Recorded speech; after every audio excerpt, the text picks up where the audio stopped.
लक्ष्मी जी की 2 बहुएं थीं, नीलू और सुमन, और 2 बेटे थे, अजय और सुशील। लेकिन लक्ष्मी जी की बहुएं उनको अपने साथ रखने के लिए तैयार नहीं थीं। बहुएं के तेज स्वभाव के चलते लक्ष्मी जी को अपना घर छोड़कर एक किराए के घर में रहना पड़ा। कुछ दिनों से उनके बेटे ने पैसा देना बंद कर दिया। ऐसी स्थिति में लक्ष्मी जी ने अपने जमा पूंजी से एक छोटी सी दुकान खोली। एक दिन शाम के वक्त, ये जी सुनते हो, तुम्हारी माँ ने दुकान खुली है, अब इस उम्र में दुकान चलाएंगी। अरे जेठ जी, इसमें परेशानी क्या है जो सासू माँ ने दुकान खोली है? हाँ हाँ, सुमन ठीक कह रही है। अपनी दुकान पर बैठी रहेगी तो हमें परेशान भी नहीं करेगी। हाँ, बात तो ठीक है। खुद के 2 पैसे कमाएंगे तो हमें खर्चा नहीं देना पड़ेगा। फिर क्या परेशानी, खोलने दो ना। दुकान अपने घर में रहेंगे, हम लोग को परेशान नहीं करेंगे। अगले दिन नीलू अपनी सासू माँ की दुकान पहुंचती है। सासू माँ, आपके पास शक्कर है? जरा 1 किलो दे दीजिएगा। हाँ हाँ है बेटा, 1 किलो। क्या 2 किलो ले जाओ? सोच लीजिए सासू माँ, घाटा हो जाएगा, आपका पैसा नहीं देने वाली हूँ। देखो नीलू, ये मेरी दुकान है, यहाँ जो भी आता है पैसा देके जाता है। अरे सासू माँ, ऐसा क्यों कर रही हैं? आप देखो ना, घर पर आपका बेटा और पोता दूध में शक्कर डालने का इंतजार कर रहे हैं। जरा उनके बारे में सोचिए। अरे, ऐसी बात है क्या? मुझे नहीं पता था। बहू, एक काम करो, वैसे भी पहली बार आई हो, दुकान पर ऐसे ही ले जाओ। अगले दिन सुमन भी अपने सास की दुकान पहुंचती है। प्रणाम सासू माँ, कैसी चल रही है आपकी दुकान? बस बेटा, जैसे तैसे करके काम चला रही हूँ। और तुम बताओ, घर में सब राजी खुशी है ना? सुमन, हाँ हाँ मम्मी जी, सब कुछ ठीक ठाक है। और बताओ बेटा, कैसे आना हुआ? कुछ काम था क्या? वह ना मम्मी जी, मुझे 5 किलो आटा लेना था। घर पर सब भूखे बैठे हैं और मेरे पैर में दर्द है, तो सोचा आपकी दुकान से ले लेती हूँ। हाँ क्यों नहीं बेटा, यह 5 किलो आटा ले जाओ।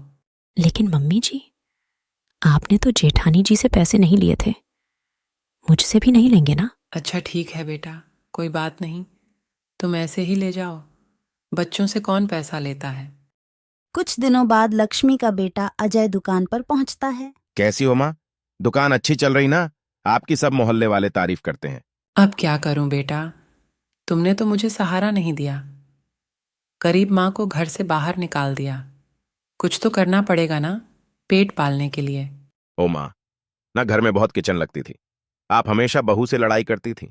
अब देखो कितनी अच्छी जिंदगी है। तुम्हारी खुद काम आती है, खुद खर्चा करती हो। इससे अच्छी जिंदगी होगी भला। हाँ बेटा, दिल को बदलने के लिए तुम्हारी यह बात भी सही है। लेकिन कोई बात नहीं बेटा, मैं खुश हूं। अच्छा माँ सुनो ना, 500 से उधर दे दो ना जरा। कमाल की बात है बेटा, तुम मुझसे पैसे उधार मांग रहे हो। तुम्हारे पास पैसों की क्या कमी है? अरे माँ, इस महीने की तनख्वाह नहीं आई और आप तो अपनी बहू को अच्छे से जानती हो ना, उसे शॉपिंग करनी है। अब नहीं दूंगा, गुस्सा आ जाएगी, दे दो ना प्लीज। ठीक है बेटा, यह लो 500 रुपए, लेकिन कुछ दिनों बाद वापस कर देना। मुझे अपनी दुकान के लिए माल भी लेना है। हाँ हाँ ठीक है माँ, उसे पहले वापस कर दूंगा।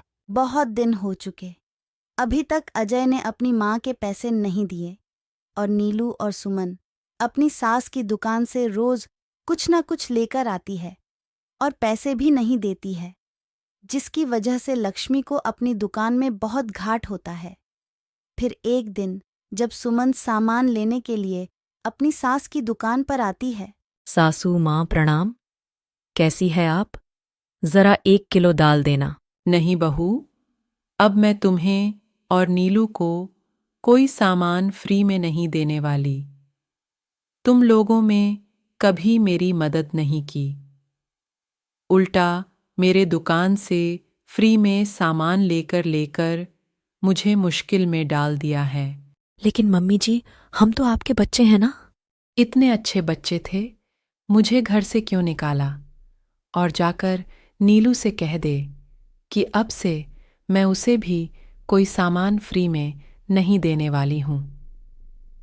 हर दिन अजय मुझे रोज पैसे लेता है और वापस भी नहीं करता। मैं कितनी मुसीबत में हूं, तुमको क्या पता। सुमन गुस्से में घर वापस आती है क्या हुआ? सासू माँ की दुकान पर गई थी ना, बहुत गुस्से में लग रही हो, क्या बात है? सासू माँ का कुछ तो करना पड़ेगा। जब से दुकान खोली है, अकड़ तो देखो उनकी। उन्होंने मुझे दाल नहीं दिया। ये तो सासू माँ ने ठीक नहीं की। मेरे पास एक बहुत अच्छा प्लान है। कैसा प्लान भाभी?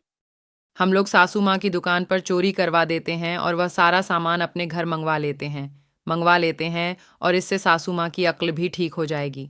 ठीक है भाभी, अच्छा प्लान है। मैं आपका पूरा साथ दूंगी। जल्दी से ये काम करवा दीजिए। और 2 दिनों बाद नीलू और सुमन एक चोर से मिलकर लक्ष्मी की दुकान पर चोरी करवा देते हैं। हे भगवान, यह क्या हो गया? इस उम्र में जैसे तैसे में काम कर रही थी और चोर सारा सामान लेकर चले गए। अब मेरा क्या होगा, यह भगवान।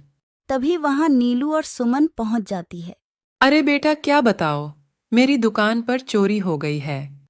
अगर आप अपनी ही बहू बेटी को सामान नहीं देंगे तो ऐसा तो होगा ना सासू माँ। सुमन की बात सुनकर लक्ष्मी को इनके ऊपर शक हो रहा था। शक नहीं, उन्हें यकीन ही था। इस चोरी के पीछे उनकी दोनों बहू का हाथ है। फिर लक्ष्मी एक प्लान बनती है। किसी से उधार लेकर अपने दुकान का सामान फिर लेकर आती है। अरे भाभी, आपने देखा, सासू माँ ने फिर दुकान में सामान फिर भरवा ली है। अच्छा, सच में? ये बुढ़िया हर माने वाली नहीं है। मैं तो सोच रही थी एक बार में उनकी अकाल ठिकाने आ जाएगी, मगर इन्होंने तो फिर से सम्मान भरवा लिया। पर लगता है फिर से कुछ करना पड़ेगा। लेकिन अब हम क्या कर सकते हैं? इसका मतलब है फिर से चोरी करवाएंगे। हाँ, उसके बिना हमारा काम कैसे चलेगा? और इस बार चोरी करने हम जाएंगे, कुछ नहीं छोड़ेंगे उनकी दुकान में। नीलू और सुमन दोनों मिलकर लक्ष्मी की दुकान में चोरी करती है और सारा सामान अपने घर में लाकर रख देती है। लेकिन सुबह होते ही लक्ष्मी पुलिस लेकर नीलू और सुमन के घर पहुंच जाती है। इंस्पेक्टर साहब, मेरी दुकान में इन दोनों ने चोरी की है। अरे ना ना इंस्पेक्टर साहब, हमने चोरी नहीं की है। यह हम पर झूठा इल्जाम लग रही है। माँ, आपको शर्म नहीं आती अपनी बहू पर झूठ एग्जाम लगाते हुए? लक्ष्मी जी, क्या आपके पास कोई सबूत है? अरे इंस्पेक्टर साहब, आप उनकी बात में मत आई। यह हमारी माँ हैं और उनकी दिमाग की हालत ठीक नहीं है, इसीलिए हमसे अलग रहते हैं। इंस्पेक्टर साहब, मेरी दिमागी हालत बिल्कुल ठीक है और मेरे पास इन दोनों के खिलाफ बहुत बड़ा सबूत है। बताइए, क्या सबूत है आपके पास?